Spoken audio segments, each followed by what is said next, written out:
Performance monitoring. In this nugget, we're going to talk about monitoring the performance of various aspects of your system. The idea is that if we keep track of the way the system is performing on a day-to-day basis, then we'll be able to pinpoint which aspect of the system is responsible when we see performance degrade. Let's get to work. Well, let's start by talking about the aspects of the system of which we want to monitor the performance of. Okay, so there's the memory system, the disk subsystem, network traffic, and the CPU. Okay, so these are the four major components of a system, and this is what we're going to want to keep track of to determine how the performance for the system, or what the current state is of the performance of the system. Okay, so now the question is, what do we actually monitor relating to those four pieces of the system?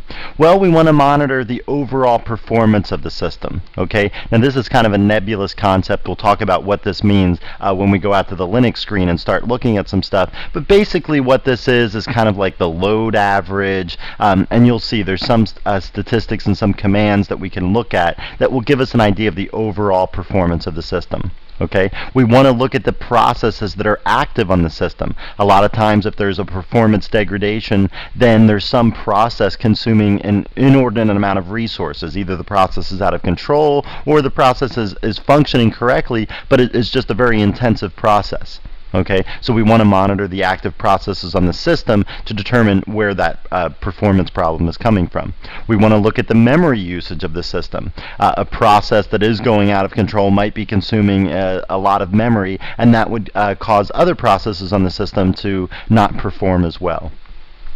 Disk usage and performance. Again, disk usage, if the disk is filling up, for instance, then there's less free space on the disk. Maybe that's causing things to be written in pieces around the disk, and so then disk writes and disk reads and things like that are going to be slow because it's not coming in like large chunks. It's spread out all over the disk, and that's harder to read and write files to the disk when it's all fragmented like that. Okay, and so that affects the performance of the disk, like the I/O, the bandwidth of the disk, how much data is coming back and forth from the CPU to the disk. And then we want to look at CPU utilization. Okay, so how much CPU cycles, how many of these CPU cycles are being used, which processes are using them, how many are still idle, that sort of stuff. And then network usage. We want to determine if the network is the cause of the performance slowdown, so we'll have to look at how much traffic is going over the network, that sort of thing. Okay, so the big picture here is how do we diagnose these performance problems? And I've given you a few questions here that you can ask. Well, the first question is, what is the overall system status? Okay, does it seem like the system's loaded up? Is there some noticeable performance lag when you do certain tasks? Okay, that's the first question that you need to ask. Then you need to narrow down the subsystem that's responsible for the poor performance. Like the first slide there, we said what the four systems were: the memory, the disk subsystem, the network traffic, or the CPU. We want to narrow down and say which one of these is the cause for the poor performance. Okay, then the final question is the poor performance affecting the functionality of the system? Is this some temporary thing that's happening that you can completely explain that you don't expect to happen again, or is it something that happens regularly but it really doesn't affect the functionality of the system? Okay, so you have to lay this, you have to make, put all this in context. Okay, and if the poor performance is not affecting the functionality, then you're not really, under the gun in some sense. Okay, but if the poor performance is affecting functionality, then you are under the gun to try to fix the system in such a way, or remedy the problem in such a way that everyone else can have functionality of the system. If you end up killing a process or stopping some job or something like that is causing the poor performance, and it's causing everyone else to lose functionality of the system, then it's more important usually to have all those other people have functionality and then have this one thing sort of not working anymore, and then remedy that situation offline. Okay, so there's like a general idea of performance monitoring. Now we're going to move out to the Linux screen and look at tools that we can use to monitor all of these various things that we were talking about on the second slide there, all these different aspects of the system that we want to monitor. We're going to go out to the Linux screen and look at tools that we can use to do this monitoring. Well, let's start with sort of the most basic system performance monitoring tool that's out there, and that's the uptime command. So if I run uptime, then I see a few things. One is I see how long the system has been up since the last reboot. But what I'm really looking at here is this load average field over here on the right.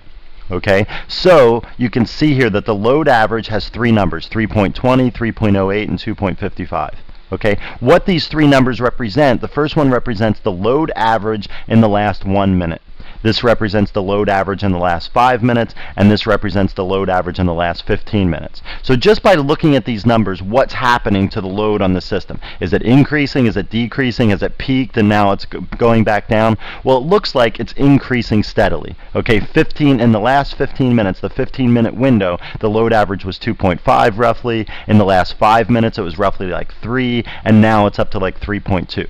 Okay, so the load is steadily increasing. But what do these numbers mean? Well, these numbers, they don't have units or anything, right? So this is what I was talking about before with overall system performance is kind of a nebulous concept. This load average is a nebulous concept. There's no units attached to these things. It's not a very quantitative measure, okay? The only way you can understand what these numbers mean is by constantly monitoring your system to see what the typical load averages that you see on your system are. And then when you go to look at this, if you know that your system hasn't been up over 3.0 all year, then you'll know that this is a heavily loaded system right now.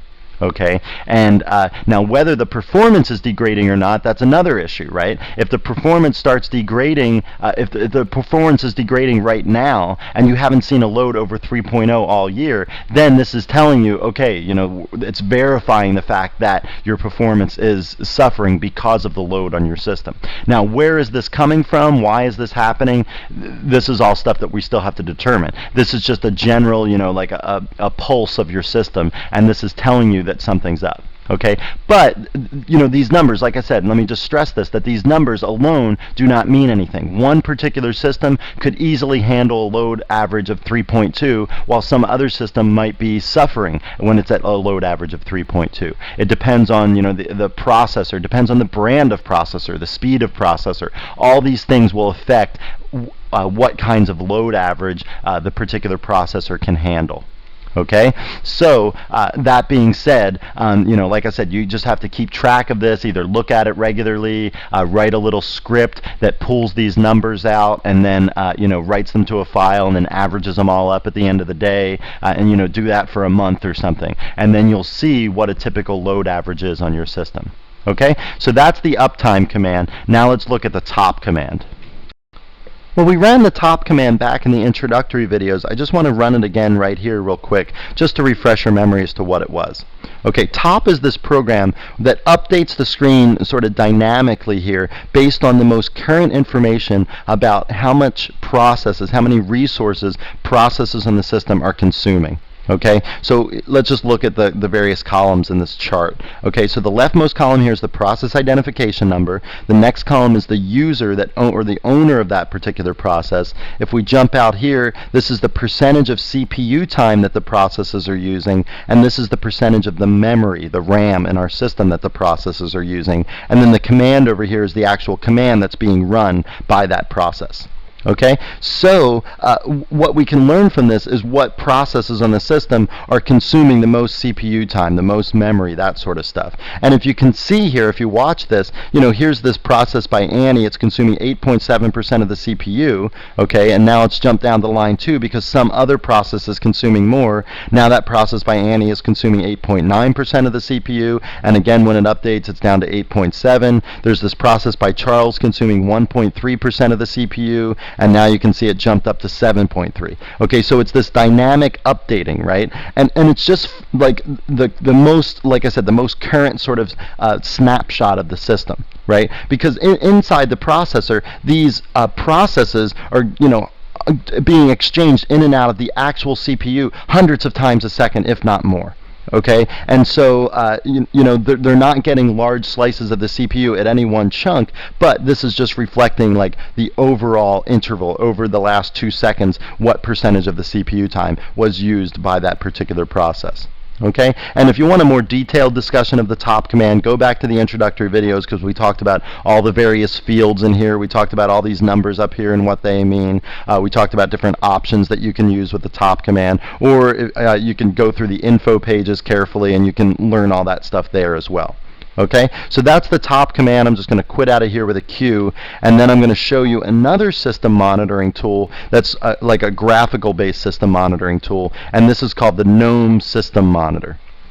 Okay, so here there's different tabs here. Process listing, you can see all the different processes, or you can get a graphical representation of how much CPU usage on the system, what's the memory usage, what's the swap space usage, that sort of thing. Okay, or you can go under process listing and then you can view different processes. So you can either view all the processes on the system, my processes, and since I open this window as root, they would be the processes owned by root, or I could go to active processes. I'm going to go there and see what's active on the system right now. And you can see kind of the same processes that were showing up at the top of the top screen. The processes by Annie and Charles. You can see the root process that's actually running the system monitor is consuming quite a bit of the CPU time. Okay, so this is telling us, again, a very quick sort of snapshot of the system, what's going on.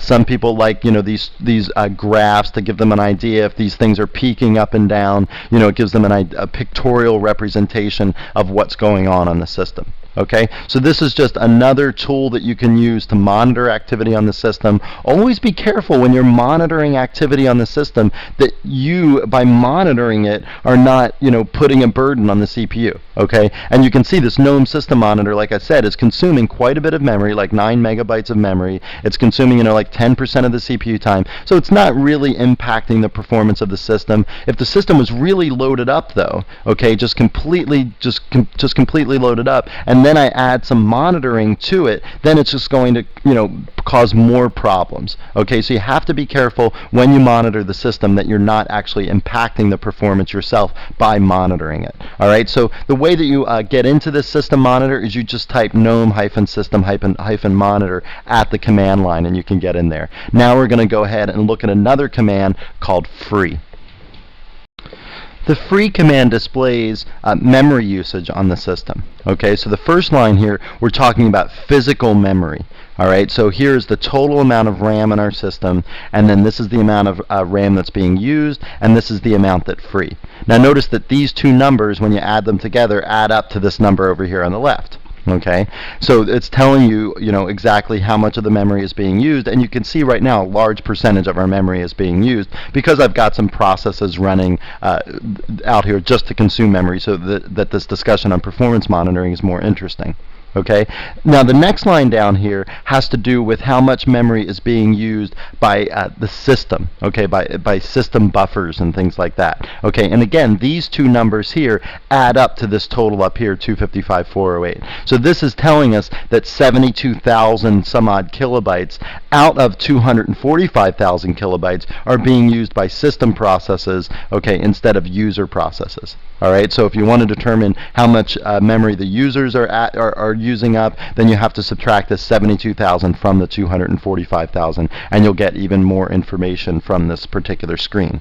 Okay, now the last line here has to do with swap space. Okay, so this is telling us how much swap space we have on our system, and how much of that's being used, and then how much of that is free. Okay, and again, all of these numbers are in kilobytes. Okay, so so this is telling us what's going on in the system in terms of memory usage. Now the problem with free is that it's just kind of like a snapshot, right? That if we want to see, how it's progressing, the best way to do this is to use the watch command. Okay, so I can say watch free. All right, and then what's going to happen is that this screen now becomes sort of dynamic, just like the top screen was dynamic. It's changing numbers on the screen, every 5 seconds or so, and those numbers are reflecting the current up-to-date memory usage right now. Okay, now it's a little hard to read this because the numbers change and I don't know exactly what they used to be, or what, things like that, or which ones change. I see a little flash on the screen. So let me just hit Q here to quit out of this, or Control C to quit out of this. And now what I'm going to say is I'm going to say watch, okay, minus N1. That's going to change the interval down to 1 second. I'm going to say minus D, and then I'm going to say free. The minus D command will help delimit or highlight the ones that are changing. Okay, so I'm going to do this now like this, and now when something changes, you can see how it gets highlighted, and now the changes are happening every 1 second. This screen's being updated, so now we can watch and see how things are being changed. Okay, and they're basically stable, okay, because only the last few digits are being changed. It's not like changing from 245 to 252 or something like that. It's just, the number of just a few kilobytes, 10 kilobytes, 15 kilobytes is changing every 1 second. So it's in kind of a stable state right now. Okay, so that's the free command, and also the watch command, which is an important command to know, because the watch command will let you look at some command that is just like a snapshot and make it a sort of a dynamic command. Okay, so that's a good trick to have in your bag as a system administrator if you want to monitor the changing of some particular aspect of the system. All right, now I want to talk about a few other commands that are kind of like a suite of commands that are going to help us track the performance of our system with regards to memory, I/O usage, CPU usage, and also the network usage. Okay, so the first one I'm going to show you here is the vmstat command. And if you look at an info page for vmstat, there's all sorts of options for it, but this is the basic output, and let me just kind of run through and explain what some of this stuff is. Okay, so there's basically like 4 or 5 categories here: the processes, the memory, the swap, the I/O, the system, and the CPU. And now what I want to do is just explain what all these various subheadings are for each one of these. Okay, so the processes is the number of processes on the system that are waiting to run. That's what's under the R column. The B column is the number that are sleeping, and the W column is the number that are swapped out. Okay, under memory here are these 4 particular headings. Okay, SWPD is the number, or is the amount of virtual memory used on the system. Okay, free is the amount of free memory or idle memory, and buff and cache are basically memory that's being used for system processes. Buffers are like, the buffer memory is stuff that, if you're writing to disk, you don't actually write to the disk, you write to this buffer, then the operating system writes the buffer out to disk. So that buffer memory is stuff that's being used by the system to accomplish those sorts of tasks. Okay, swap here is the amount that's been swapped in and swapped out, and you can see that's not being used because our system isn't really being loaded up. And I/O has to do with the number of blocks in and blocks out. So this is the number of blocks that have been sent to an I/O device, and this is not the number of blocks that have been received from an I/O device. System here, IN stands for the number of interrupts per second, and CS is the number of context switches per second. So what's an interrupt? What's a context switch? Well, the short version is that an interrupt is generated by a program when it needs some resource in the system. Okay, so a program's running and it needs to write to disk. Well, it can't just control the disk and write to the disk. Everything would fall apart in your system, right? The operating system has to intervene here and actually take care of that write to the disk for the particular program, and the way that the program gets the operating system's attention is by causing an interrupt. Okay, so it's saying here there's 84 interrupts per second. The number of context switches per second is the number of times per second that the CPU sort of changes what program it's running. Okay, so it'll run a program for like a split second, and then context switch, run some other program for a split second, that sort of thing. So a little while ago I was telling you that the CPU is being shared amongst all these processes, and the CPU is changing what it's working on hundreds and hundreds of times per second. Well, here it's telling you 253 times per second is how often it changes. Okay, and this number, when you start thinking about computers in these terms, it just makes you feel completely inadequate when you can't like walk and chew gum at the same time, right? That the processor is operating on 253 different things every second, and it's changing what it's working on, and it's being very efficient all at the same time. right? So, that's just the amazingness of computers or something. Okay, so under CPU headings here, we have the percentage of user time, or the percentage of time that the CPU is working on user processes, the percentage of time the CPU is working on system processes, and the percentage that the CPU is actually idle. Okay, so that's vmstat. Now let's go ahead and look at one of these other commands called iostat. Now let's look at the iostat command, and this command gives a summary of I/O statistics, okay? And for CPU time, it gives the percentage of time that's spent, again, doing user processes, system processes, and idle. It also has a nice percentage here, and this has to do with the percentage of time the CPU is spending while running processes that have had their priorities changed manually. So there's a command in Linux called nice and renice, and they allow the root user to change the priority of some process. And if the root user increases that priority a certain amount, then then it will show up in this statistic. But the root user really shouldn't be changing the priorities of processes unless there's some real reason to do it. Let the system take care of the various processes on the system. There are reasons to make the priority of a process very low, so it's not executed very often. Maybe it's a very intensive process and you want to wait till everyone else is off the system until you run it, but there isn't really a lot of reasons to increase the priority of some process, and if you do increase it, then it will show up in this percentage under this iostat. Okay, then what happens is for the various devices on the system, the rates are given as follows. This is the number of transfers per second. This is the number of blocks read and blocks written per second. And this is just the total number of blocks read and blocks written to this device. Okay, now this device is my first SCSI disk, like dev/dev/SDA.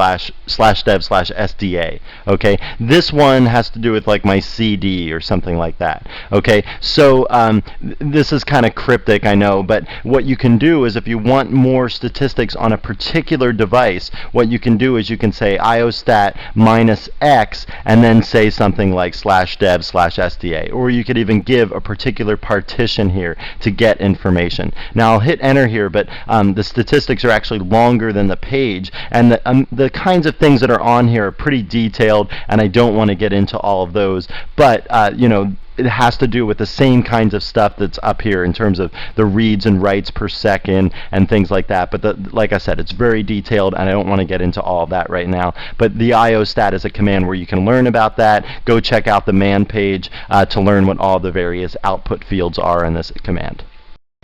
All right, well now let's look at the netstat command, which has to do with network statistics, and I'm going to give the -i option to just give a summary information here. Okay, if you don't give the -i option, you'll get pages and pages of stuff, very detailed information about all the various ports and things on your computer. What we're going to do is just do the -i option and get a summary report here. Okay, so we've got the interface here is ETH0. Let's just talk about that particular line. Then under MTU here, that has to do with the maximum transmission unit, or the size of the packet. Okay, so this is, and then we've got all of these here. So these are all the RXOK, error, drop, and over. These are all have to do with received packets. Okay, so this is the number of packets we received successfully. This is the number that had an error associated with them, that had errors on incoming packets. This is the number of incoming packets that were dropped, and this is the number of incoming packets that overran the buffer. So when the packets are coming into your system over the network, they're not going like directly into some spot in memory. They're going into this special buffer, and then the processor reads them out of the buffer. And ideally, the processor reads them out of the buffer faster than they come in, but if for some reason the processor is preoccupied and the packets are coming in and they're being put in the buffer and the buffer fills up, then you'll start getting overflowing packets, and that's where this RX over number will come in.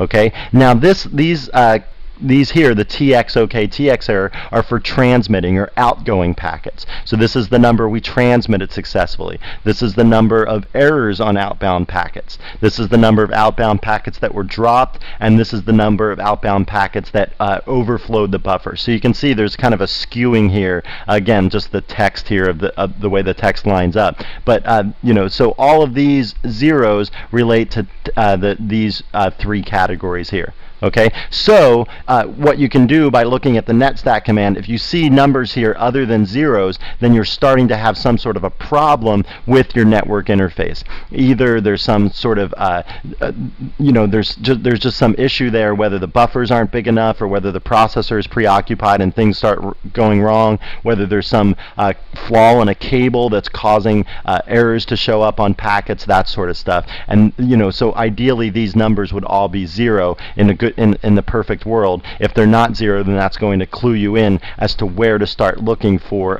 problems with your network. Okay, now the last one I want to show you here of these 4 commands that I was talking about is the MPStat command, or microprocessor statistics. And this one is pretty much a repeat of stuff that we've seen in other commands that I've just shown you, but it isolates out the ones that are specific to the actual processor on the system. We know what all of these are: the percentage of time the processor spends on user processes, system processes, idle, and so on. This is the number of interrupts that the processor is seeing per second. Okay, and so this just isolates out the particular statistics related to the processor.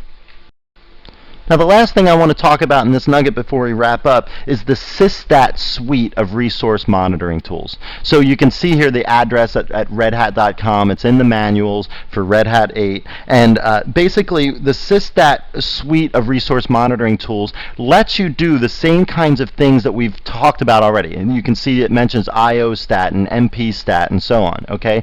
But what it is really doing is it allows you to collect system resource utilization data, create daily reports of that data, and then also allow the graphical viewing of that data. Okay, and it's got some scripts and some other tools here that we'll just talk about briefly to give you an idea of what you have to do to get this to work. So to get the SysStat suite of tools on your system, there's an RPM file. It's called SYSSTAT followed by some version number .rpm. You can download and install that. It's not a very big RPM file or anything, and basically what you're doing is, let me just go through what all the different parts are. SADC is known as the System Activity Data Collector. It collects resource utilization information and writes it to files in var log SA. Those files are named SADD, where DD is the date of the month. So if it's the 3rd of the month, it would be SA03, for instance. Okay, so then the logs sort of just recycle naturally. All right, so you only have a maximum of like 31 logs in this particular for this particular program. Okay, then SA1 is a script that runs SADC to perform the actual data collection. So SA1 is this script, and you're going to have that run by cron at regular intervals throughout the day. Okay, and we learned about cron back in the introductory videos. Cron is the tool that you use to make scripts run at regular intervals, either throughout the day or the month or the week or however you set it up. SAR produces reports on those files created by SADC, and those reports are written to var log SA named SARDD instead of SADD. Again, DD is the current day of the month. Okay, SA2 is a script that uses SAR to write a daily system resource utilization report. ISAG is allows you to graphically display the information collected by SADC. And finally here, SA summarizes system accounting information. So you can set up these scripts to run at various intervals. They tell you when they should run. SA2 should run once at the end of each day. The other one should run at regular intervals throughout the day. And then you'll have all of this data on hand.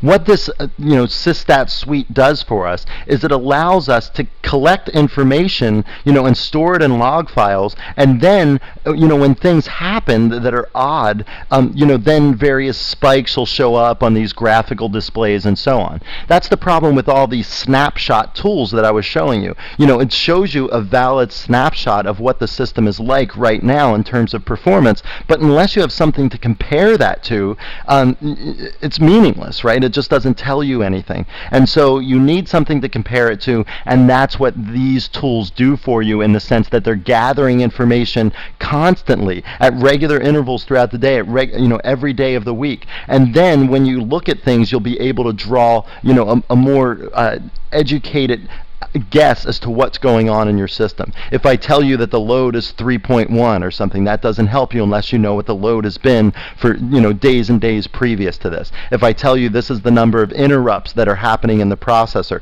or this is the number of packets that are being dropped over the network, none of these things really mean anything when they're out of context. Okay, and that's what the SysStat suite is trying to help you do. Just collect data at regular intervals and keep track of all this stuff. Okay, well, it's time to wrap up our nugget on performance monitoring, and let's wrap it up by going back over the various things that we wanted to be able to keep track of, and then talk about the utilities that we learned that can keep track of these things. Okay, so overall performance and active processes, we can keep track of those with the top command. The uptime command gave us those load averages for overall system performance. There was also the GNOME system monitor. I'll just abbreviate it like that. The way that you execute that is you type GNOME-system-monitor, and that was a graphical utility that let us see the active processes and the performance of the system. Memory usage, we could use the vmstat command. For disk usage and performance, we use the iostat command for performance of the disk subsystem. For disk usage, we would use commands like we learned back in the introductory Linux series. df and du were commands that would keep track of the disk usage of the system. CPU utilization, we did that with the MPStat, which stands for microprocessor statistics.